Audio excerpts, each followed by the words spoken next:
함께 신앙 고백하시겠습니다. 나는 전능하신 아버지 하나님 천지의 창조주를 믿습니다. 나는 그의 유일하신 아들 우리 주 예수 그리스도를 믿습니다. 그는 성령으로 잉태되어 동정녀 마리아에게서 나시고 본디오 빌라도에게 고난을 받아 십자가에 못 박혀 죽으시고 장사된 지 사흘 만에 죽은 자 가운데서 다시 살아나셨으며 하늘에 오르시어 전능하신 아버지 하나님 우편에 앉아 계시다가 거기로부터 살아있는 자와 죽은 자를 심판하러 오십니다. 나는 성령을 믿으며 거룩한 공교회와 성도의 교제와 죄를 용서받는 것과 몸의 부활과 영생을 믿습니다. 아멘. 네, 오늘 함께 보실 말씀은 마태복음 2장입니다. 마태복음 2장 1절부터 12절까지 말씀 함께 보시겠습니다. 마태복음 2장 1절부터 12절까지 말씀입니다. 한 절씩 교독하면서 읽겠습니다. 헤롯 왕 때 예수께서 유대 베들레헴에서 나심에 동방으로부터 박사들이 예루살렘에 이르러 말하되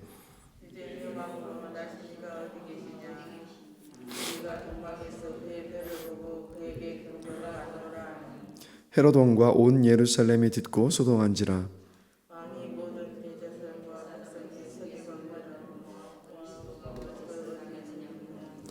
이르되 유대 베들레헴이오니 이는 선지자로 이렇게 기록된 바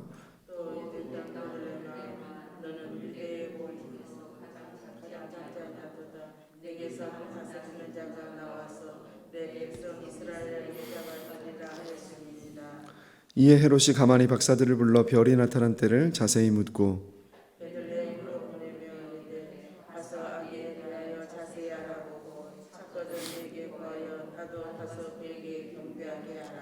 박사들이 왕의 말을 듣고 갈새 동방에서 보던 그 별이 문득 앞서 인도하여 가다가 아기 있는 곳 위에 머물러 서 있는지라.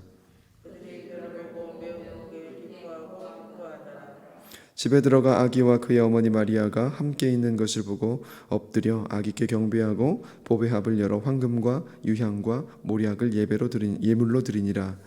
그들은 꿈에 헤롯에게로 돌아가지 말라 지시하심을 받아 다른 길로 고국에 돌아가니라. 아멘. 네, 오늘 이 본문은 너무 잘 아시는 말씀이죠. 동방 박사들이 아기 예수님을 찾아온 그 이야기입니다. 그래서 말씀을 보시면 어느 날 동방에서 박사들이 헤롯 대왕을 찾아왔습니다. 그러니까 동방은 지금으로 보면 중동 지방이라고 생각을 하시면 됩니다. 그래서 이 동방 박사들은 별을 관측하고 연구하는 사람들이었는데 이들이 별을 관측하던 중에 특별한 별 하나가 이 이스라엘 땅 위에 떠 있는 모습을 본 겁니다. 그래서 그 별이 너무도 특별한 별이었기 때문에 분명 저 별이 있는 곳에 새로운 유대인의 왕이 났을 것이다 라고 생각을 했고, 그래서 이제 그쪽으로 찾아왔습니다. 별을 보면서 찾아왔는데 정확한 위치를 알 수가 없었기 때문에 헤롯 대왕에게로 찾아갔습니다.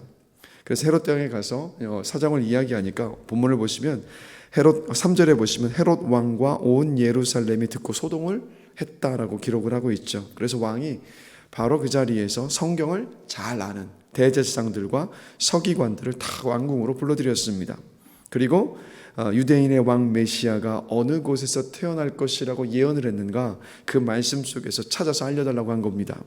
그래서 구약 성경에 정통했었던 사람들이었기 때문에 이 대제사장과 그리고 서기관들은요, 미가서 5장 2절의 예언의 말씀을 정확히 알고 대답을 한 겁니다. 그래서 미가서 5장 2절의 말씀이 어떤 말씀이냐, 바로 5절과 6절 말씀입니다.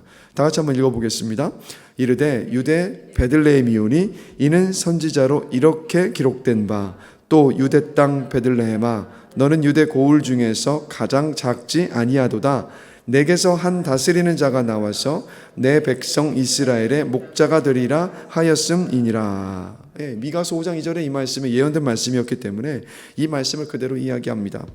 그러자 헤롯 대왕이 어떻게 하냐면 동방 박사들을 조용히 불러서 언제 이 별이 나타났는지를 자세히 묻고 베들레헴이 바로 그곳이다라고 알려줍니다. 그리고 나서 하는 말이 8절을 보면 자세히 알아보고 그 아기를 찾으면 나도 경배할 수 있도록 알려달라고 이야기하면서 동방 박사들을 보냈습니다. 그래서 왕의 말을 듣고 동방 박사는 기쁨으로 베들레헴을 향해서 갔죠.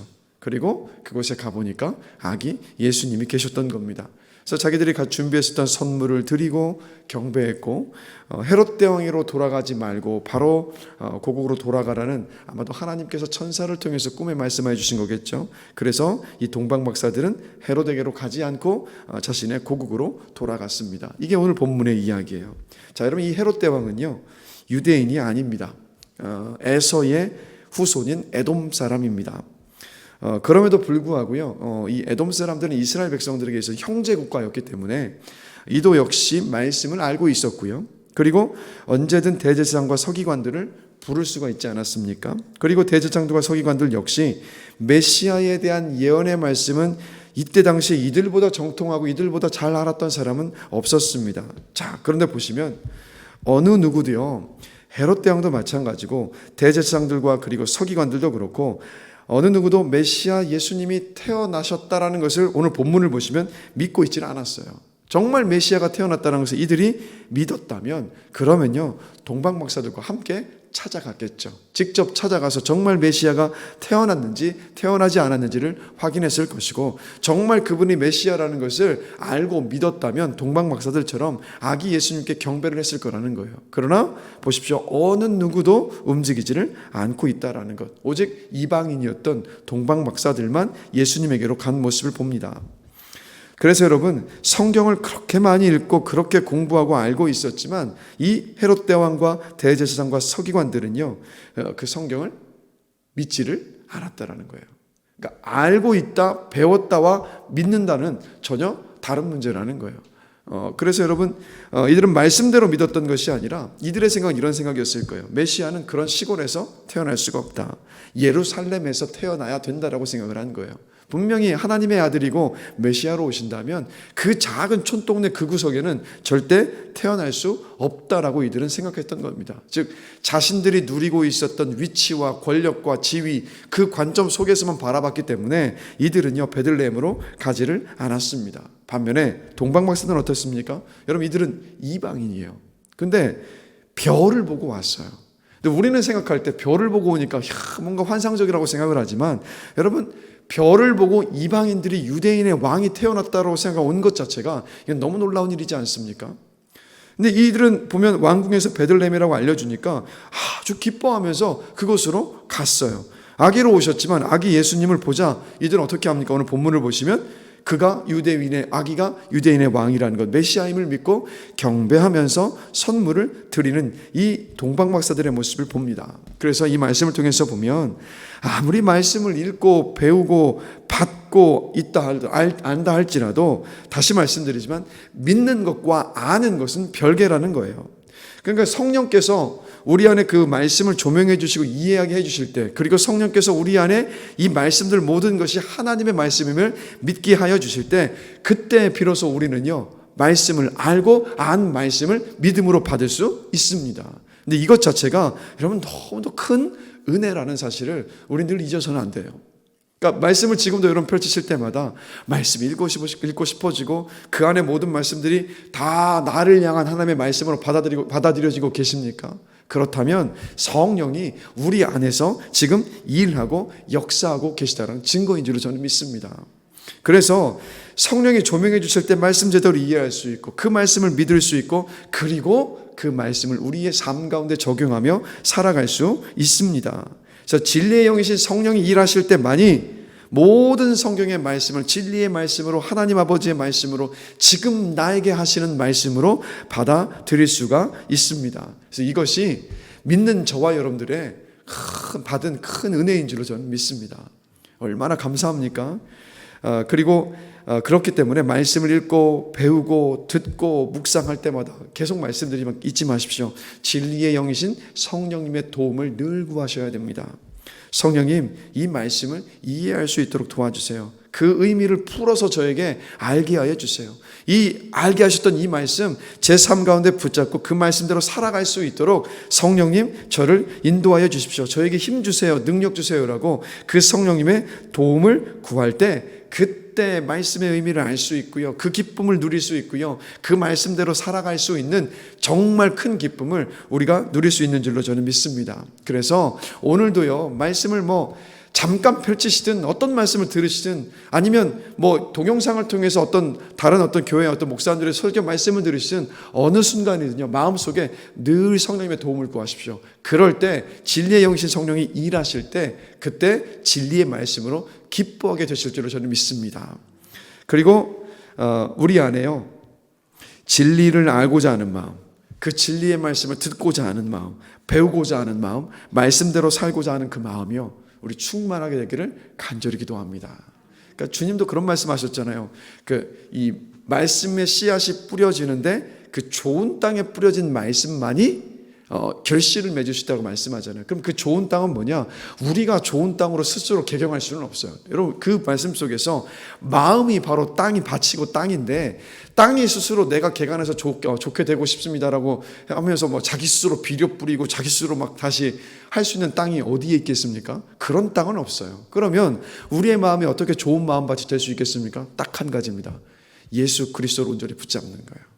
그때만이 우리 밭이요 마음밭이 좋은 밭이 될 수 있어요. 즉 십자가와 그 부활의 은혜와 믿음 안에 내가 늘 머물러 있을 때 그 마음밭이 좋은 밭입니다. 그 마음을 가지고 구원에 감사하고 구원의 대로 고백할 때 비로소 그 마음 안에 말씀의 씨앗이 뿌려질 때 그 말씀이 30배, 60배, 100배의 결실을 맺을 수가 있습니다. 그래서 늘 십자가와 그 부활을 묵상하시면서 주님의 은혜에 감사하시기를 간절히 축원합니다. 그리고 이걸 또 보시면 동방박사들과 헤롯 대왕과 대제사장들과 서기관들을 보면서 저는 예수님이 하신 이 말씀이 생각이 나더라고요. 먼저 된 자가 나중되고 나중된 자가 먼저 될 것이다 라는 말씀 생각해 보십시오. 이 동방박사들은 사실 나중된 자들이에요. 이방인들이잖아요. 그리고 그러나 헤롯 대왕과 대제사장들과 서기관들은요 먼저 된 사람들, 말씀을 먼저 알고 받았던 사람들. 그러나 오늘 본문을 보시면 먼저 됐지만 나중됐고요. 그러나 동방박사들은 나중된 사람들이지만 먼저 된 모습을 우리가 오늘 본문 속에서 볼 수가 있습니다. 그래서 이런 구원받고 신앙생활을 하고 있다는 것은요 우리의 자랑이 될 수가 없어요. 그건 자랑거리가 아니라 그건 은혜인 줄로 믿습니다. 그건 은혜예요. 은혜이기 때문에 우리 늘 감사하면서 지금 오늘 내 신앙의 위치가 어느 곳에 있는가, 내 신앙생활을요 우리는 매일 점검을 해야만 합니다. 왜 그러냐면 신앙생활에 여러분 유지는 없습니다. 현상 유지는 절대 없어요. 신앙생활에 있을 수가 없습니다. 뭐 간혹가다 어떤 분들은 요즘 신앙생활 잘하고 계세요라고 여쭤보면 뭐 특별히 뜨겁지는 않고 뭐 그렇다고 침체되어 있지도 않고 그냥 옛날이랑 똑같은 것 같아요. 이런 말씀을 하시는 분들을 제가 자주 보는데 그러나 여러분 옛날과 똑같을 수가 없습니다. 현상 유지의 신앙과 믿음은 있을 수가 없어요. 왜 그런지 아십니까? 예수를 믿어 구원받은 사람에게 뭐가 있냐면 예수님의 부활하신 생명이 우리 안에 있습니다. 그러면 생명의 특징은 뭡니까? 생명의 특징은 잘하는 거란 말이에요. 생명을 가지고 있으면 잘합니다. 왜냐하면 저희 아이들 막내 윤기를 보면 요즘에 막 잠자고 있는 모습을 보면 애가 왜 이렇게 길어졌는지 매일 길어지고 있는 것 같아요. 그래서 마음에 얘 좀만 좀 천천히 자라라. 너 좀 이게 술떡 짜서 승기처럼 커가지고 이제는 예쁜 모습 하나도 안 보이면 어떡하냐 이 마음이지만 그러나 말은 그렇게 하지만 애가 자랄 때 생명이 있는 거잖아요. 똑같습니다. 우리가 영적으로도 마찬가지예요. 구원받아서 예수의 부활의 생명이 우리 안에 있으면 우리는 매일 자라야 돼요. 매일 내가 영적으로 성장하고 자라지 않고 있다라는 말은 뭐냐? 그럼 내 안에 지금 영적 생명이 없다는 것과 똑같지 않습니까? 그러면 돌아보면 우리가 예수 그리스도를 구주로 인정하고 있고 내 인생의 주인으로 인정하고 고백하고 있고 하나님을 내 아버지로 고백하고 있다면 내 안에 생명이 있다라는 것이고 생명이 있다는 얘기는 자라야만 한다라는 사실입니다. 그렇기 때문에 우리는 늘 우리를 돌아봐야 돼요. 그래서 말씀 속에서 이렇게 말하잖아요. 사도 바울이 우리의 겉사람은 낡아지나 우리의 속사람은 날로 새로워지는도다. 우리 안에 영적인 생명이 있기 때문에 이러한 일이 오늘도 일어나고 있는 줄로 저는 믿습니다. 그래서 먼저 되었다가 나중되는 것이 아니라 여러분 우리 나중되었지만 먼저 된 사람에 대해서 주님께 인정받을 수 있는 우리 신앙의 사람들이 되시길 주님의 이름으로 간절히 축원합니다. 그래서 한번 늘 이 질문을 한번 던져보세요. 나는 매일 규칙적으로 말씀을 읽고 있는가? 말씀을 사모하고 있는가? 나는 매일 규칙적으로 주님과 함께 만나서 대화하는 기도의 시간을 내가 가지고 있는가? 형식적인 예배가 아니라 매주 드리는 예배를 사모하며 나는 기도로 준비하고 있는가? 말씀을 읽고 배우기만 하는 것이 아니라 말씀을 하나라도 깨달았다면 그 말씀 붙들고 그날 하루를 살아내기 위해서 나는 최선을 다하고 있는가? 매일 교회와 그리고 내 주변의 이웃을 섬기고 있는가? 여러분 이 질문에 답을 해본다면 내 지금 영적인 위치, 내 신앙의 위치, 믿음의 어떤 상태를 점검해 볼 수가 있습니다. 늘 점검하시면서요. 다시 말씀드리지만 먼저 됐다가 나중 되지 마시고 나중 되었다 할지라도 정말 먼저 된 자들이 되셔서 주님 앞에 가시면요. 그때 칭찬받는 정말 성공한 그리스도인들이 되시기를 주님의 이름으로 축복합니다. 저는 요즘 계속 그걸 묵상해요. 주 앞에 내가 섰을 때 어떤 모습일까? 주님이 내 인생을 어떻게 평가해 주실까? 사실 우리는요, 이것 하나만 염두에 두고 살아가야만 합니다. 그럴 때 우리의 삶의 모든 것들이 저는 제자리를 잡아갈 수 있고 우리의 삶을 허투루 낭비하지 않고 오직 주를 위해서 살아갈 수 있노라고 저는 확신합니다. 그래서 그러한 믿음으로 늘 질문 던지면서 주님 품에 안기실 그때를 사모하시면서 믿음 잘 지키시고 신앙과 믿음이 퇴보하는 것이 아니라 조금이라도 매일매일 성장하시는 그러한 믿음의 삶을 사시기 다시 한번 주의 이름으로 간절히 축원합니다. 잠시 기도하겠습니다. 하나님 아버지, 말씀을 알기만 하는 것이 아니라 말씀을 읽고 알아갈 때 그 말씀을 온전히 믿는 믿음의 자리로 우리를 인도하여 주신 것 주님 감사합니다. 주님 앞에 설 때까지 이 은혜가 우리의 삶 가운데 멈춰지지 않기를 원합니다. 오늘도 주의 말씀을 통해서 깨닫게 해주신 것 감사하고 이 말씀을 통해서 나 자신을 돌아보게 하신 것 감사합니다. 성령 하나님 우리 안에서 이렇게 또 일하여 주신 것 감사합니다. 그렇다면 우리 안에 깨닫게 해 주셨다면 성령님, 우리가 그 말씀 깨달았던 그 말씀 붙들고 살아가기를 원하오니 우리의 힘으로 감당하지 못할 때가 참 많습니다. 그러나 성령께서 우리 안에 계시고 성령께서 우리의 능력과 권능이 되어 주실 때 그 말씀 붙잡고 말씀대로 순종하며 살아갈 수 있음을 믿습니다. 우리에게 성령님 충만히 임하여 주시고 오늘도 주의 말씀 붙들고 살아갈 수 있도록 인도하여 주시옵소서. 그리고 먼저 되었다가 나중된 믿음의 사람이 아니라 나중된 것처럼 보인다 할지라도 정말 먼저 된 믿음의 사람으로 주님 앞에 칭찬받는 믿음의 사람으로 이 땅 살아갈 수 있도록 우리 모두에게 은혜를 주시기를 원합니다. 그래서 우리의 신앙을 날마다 점검하게 해주시고 우리의 믿음이 미끄러지고 퇴보하는 것이 아니라 어제보다 오늘보다 내일이, 내일보다 모레가, 또 모레보다 그 다음 날이 더 날로 성장해지고 또 성숙해져 가서 예수 그리스도를 닮아가는 믿음의 사람으로 이 땅 살아갈 수 있도록 주여 은총을 베풀어 주시옵소서. 이 아침 일찍 첫 시간을 주 앞에 나와서 드리게 하신 것 주님 감사합니다.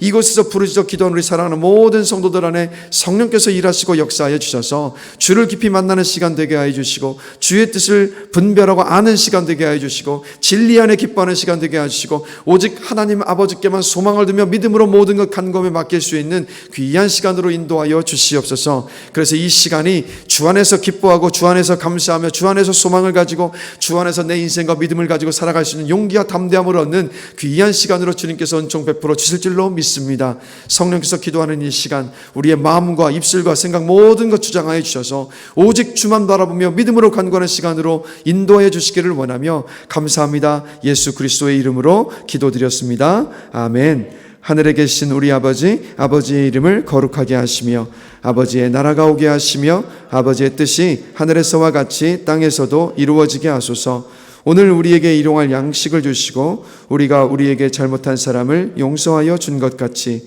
우리 죄를 용서하여 주시고 우리를 시험에 빠지지 않게 하시고 악에서 구하소서. 나라와 권능과 영광이 영원히 아버지의 것입니다. 아멘.